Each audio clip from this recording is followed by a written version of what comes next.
বাংলাদেশ এবার গণতন্ত্রের পথে হাঁটবে। বাংলাদেশ যেন ভূতের মতন যেন পেছনে হাঁটছে। আমরা সাম্যের পরিবর্তে অসাম্য তৈরি হয়েছে, নিদারুণ একটা বৈষম্যমূলক রাষ্ট্র সমাজ, একটা শ্রেণীবিভক্ত সমাজ তৈরি হয়েছে।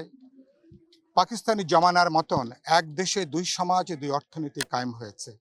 যে গণতন্ত্রের জন্য আমাদের মুক্তিযুদ্ধটা এগিয়ে এসেছিল, সেই গণতন্ত্র গত 53-54 বছরে বারবার সেটাকে পদদলিত করা হয়েছে। এবং আপনারা নিশ্চয়ই একমত হবেন যে আমরা মানুষের একটা গণতান্ত্রিক জবাবদিহিমূলক ব্যবস্থার পরিবর্তে বাস্তবে একটা দল এবং একজন ব্যক্তি চূড়ান্ত কর্তৃত্ববাদী একটা দুঃশাসকে তারা পরিণত হয়েছিল। আজকে 26শে মার্চ আমাদের মহান স্বাধীনতা দিবসের অঙ্গীকার হবে বাংলাদেশ পুরনো ফ্যাসিবাদী জমানায় আর ফিরবে না। বাংলাদেশ পুরনো একটা কর্তৃত্ববাদী দুঃশাসনের জমানায় আর ফিরবে না, যেখানে একজন ব্যক্তি, একটা দল, একটা গোষ্ঠী গোটা জনগণকে যারা জিম্মি করে ফেলেছে, তাদের ভোটের অধিকার, মানবিক অধিকার, গণতান্ত্রিক অধিকারকে জিম্মি করে যারা নতুন একটা দখলদারিত্ব, যারা নতুন একটা কর্তৃত্ববাদী, যারা একটা সমাজ কায়েম করেছিল। আজকে আমরা বলতে পারি এটার বিরুদ্ধে 16 বছর এবং 36 দিনের আমাদের যে লড়াই, এই লড়াই ছিল মানুষের পুঞ্জীভূত ক্ষোভের বহিঃপ্রকাশ।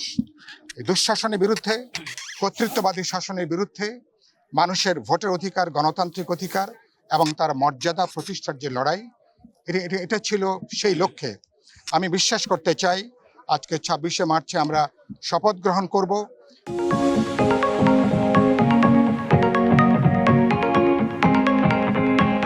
বাংলাদেশ এবার গণতন্ত্রের পথে হাঁটবে।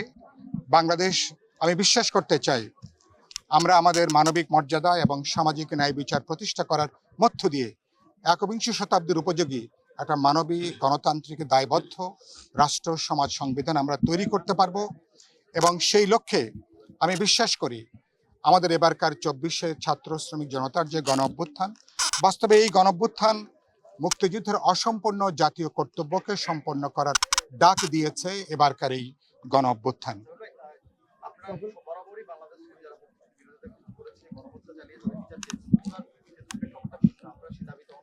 না না, আমি তো খুবই পরিষ্কার। আমরা মুক্তিযুদ্ধের সময় আপনারা জানেন তারা পাকিস্তানিদেরকে কেবল রাজনৈতিকভাবে তারা সহযোগিতা করেনি।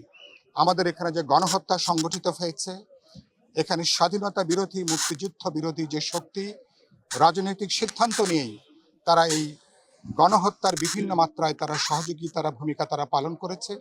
দুর্ভাগ্যজনকভাবে 53-54 বছরেও আমরা কিন্তু এই গণহত্যার যে বিচার, সে বিচার কিন্তু আমরা এখনো পরিপূর্ণভাবে সম্পন্ন করতে পারিনি। আমরা মুক্তিযুদ্ধের সময় যারা বিরোধিতা করেছে, গণহত্যার সহযোগী হয়েছে, তাদের বিচার কোনো সৎ প্রতিশোধের বিষয় নয়। একটা স্বাধীন জাতি রাষ্ট্র হিসাবে আমাদের যে রাজনৈতিক অস্তিত্ব, সুতরাং তার ন্যায্যতা প্রতিষ্ঠা করবার জন্যে এই বিচার অত্যন্ত জরুরি ছিল। আজকের এই দিনে সেই বিচারের দাবিটা আমরা নিশ্চয়ই আমরা করব। আমাদের তখনকার এই মুক্তিযুদ্ধের বিরোধিতাকারী বিচার যেমন কোনো শোধ প্রতিশোধের বিষয় ছিল না, এখনো এবার 24-এর যে গণহত্যা, পরিকল্পিতভাবে যে মানুষকে হত্যা করা হয়েছে, তার বিচারও কোনো শোধ প্রতিশোধের বিষয় নয়।